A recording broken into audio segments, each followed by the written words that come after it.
this is Sam over at Halftone Prints. Today I'd like to talk about static screens. I just bought what they call the creme of the creme from GSF. I didn't get the elite screens, but I did get their screens, but they're supposed to be the best in the market. Shirt Show talks about it. Haven't had a couple other people talk about it versus the Gold Up and how these guys are a better company. I mean, just in the one time I've used them, it's been a better company than Gold Up. First of all, I'll talk about the Gold Up. When I first bought these, as far as like boxing and stuff, I didn't have any issue with that, but it took forever to get them. I'm based out of Northern Illinois. I want to say come out of California. I'm not entirely 100% sure. It's been years since I ordered from, well, not years, but it's been a while since I ordered from them. These versus these. These are a thinner walled frame. They're actually, unless I cleaned all the ink off, they're actually a smaller diameter too. So where this is, hold on, I'll tell you. Let me find a tape measure. Got one right here.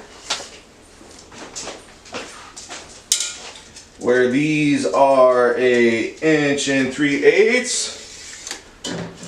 GSFs are an inch, 1.5 inches, so a little bit thicker. Their wall, the framing wall, that'd be like when they cut it, the thickness of the actual gauge metal is thinner than GSF. I can't remember what he said. He said it was around 5 thousandths, and I think they use like a 65 thousandths. Don't quote me on that. Or 6 thousandths, a little bit thicker material. What that actually does is, this is kind of I'm trying to think of the word. This is a little overboard on the, explaining it. But these two rods, you figure real thick, real light. This is a clothes hanger. But thicker metal comes back. It rebounds. As in the thinner, if you go do that, see, it leaves it kind of like that.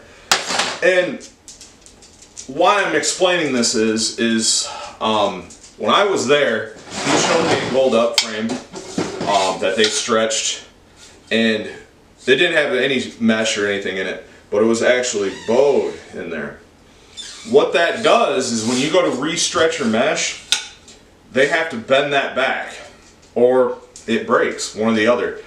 Because aluminum, as everybody knows, if you go to bend that a whole bunch of times, it snaps. It's not like metal where you can do it quite a bit and it'll be perfectly fine. But if it stays the same like that, it doesn't have any tension. I'm not saying that it doesn't have screen tension, because it does. It's always going to have, something. But with a thicker walled frame, when they go to put this mesh on here and they stretch it, their machines actually push the frame in while the mesh is getting stretched out. What that does is, since it always has that rebound on it, it keeps it tight. Not only do they use thicker screens so it rebounds and gets, always has a little bit of residual tension on it just from the frame, but when he was telling me, when they go to do a brand new screen, well, a remesh, they use that, they stretch it, let it sit for a couple minutes, then release it and pull it again. What that does, if anybody plays guitar, what that does is when you put brand new strings on your guitar, you go to tune it, and if you don't work hard in the strings, which just means pulling it and getting it, where they're stretched out a little bit, because there was no tension on them before, they're brand new.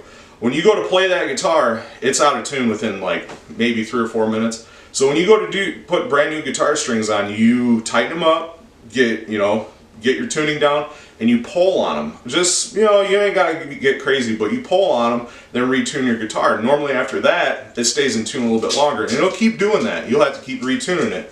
But since they do that, they pull it, release it and pull it, that work hardens the mesh, just kind of like a guitar string there. Release it, pull it, release it, pull it.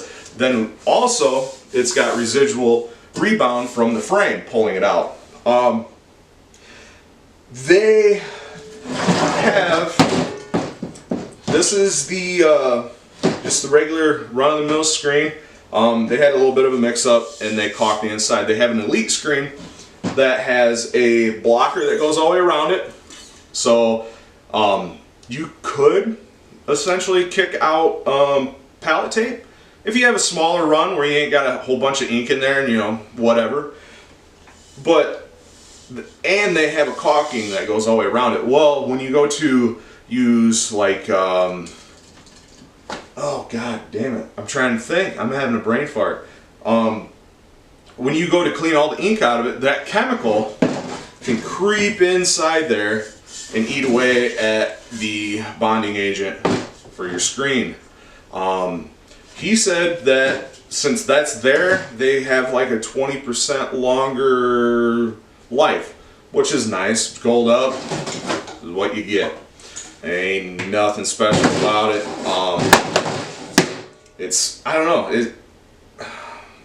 I don't want to say I had a bad experience because I used them and they worked. But if you were trying to get the best prints, as far as I'm concerned, you're trying to always look for a better route. I can't remember the pricing of these, but I know they were cheap. I think I got 40 screens for around 500, 600 bucks, something like this. These, I got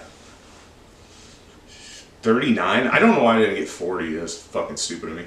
But I don't know, I just had a moment. I talked to Floodway Prints. That's another guy. He is the encyclopedia of knowledge when it comes to anything. Like, he's always looking for a better route. I'm trying to be like that, but he's like Mr. Gadget of the screen printing. He's got like stuff he's made, programs, just a whole bunch of stuff to just make life easier for screen printing. If you ever have a question, ask him. Because I asked him, I'm like, well, I'm going to be buying GSF screens. He tried to get me in with the, what is that, Sherlock screen, I think it is? I can't remember. But he tried talking me into those. Theirs was just a little bit too expensive. And I live way too close to GSF to justify that. I live like an hour and 10 minutes. I can go up there, drop them off, come back the next week and pick them up. But no, I always try to, like, you know, go for the best I can possibly get. My rep, Michael at Anatol, he recommended these guys also. Also, this is not paid whatsoever. I should have said that at the beginning. Oh, that's what I was talking about. So I got 40 of these for, I can't remember exactly, but I want to say it was like $500 or $600. GSF did cost a little bit more. It costs, for 39 screens, it cost me around $1,200, I want to say. But I also got a bigger one, a bigger screen too. So I mean, they might be in the exact ballpark as far as that goes. So why the hell would you go with Gold Up or a different competitor when you can get the cream of the crop for the same money? Or maybe just a couple, you know, couple bucks more. What the fuck is 200 bucks? You know, to give the customer a better print. And when you get a better print, all around my town, I've been printing for 2016, I made a wooden press. 2017, I bought used equipment.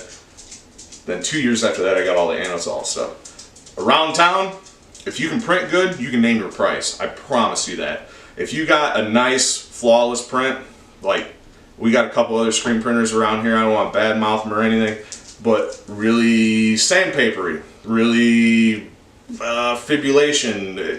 And when you get that nice, clean look, they come to you. There's certain people that don't give a shit about the price, but want the best quality. That's what I'm trying to do. So, and if you have questions with these, call it Frank. Frank, if I can't answer it, Frank can. I'm sure there's a couple other talking points that I didn't even go over that he explained to me. Like, I mean, they have their own fab shop for these screens. They don't have anybody else make their screens. They make their own screens in-house. I didn't get to see the fab shop. I got to see, like, the screen pulling, screen stretching room. And every one of those guys are taking pride in their work. All got GSF shirts on, all hauling ass, doing their thing. I don't think I've seen one person stand in one spot for longer than probably about 10 seconds. These guys are out there busting their ass to get you guys the best product. So, if you have any questions, get a hold of Frank. That's everything that I know.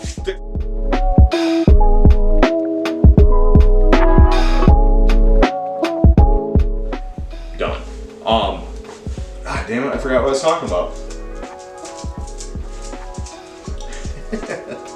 I do this shit all the time. I start rambling and I can't fucking remember where I left off.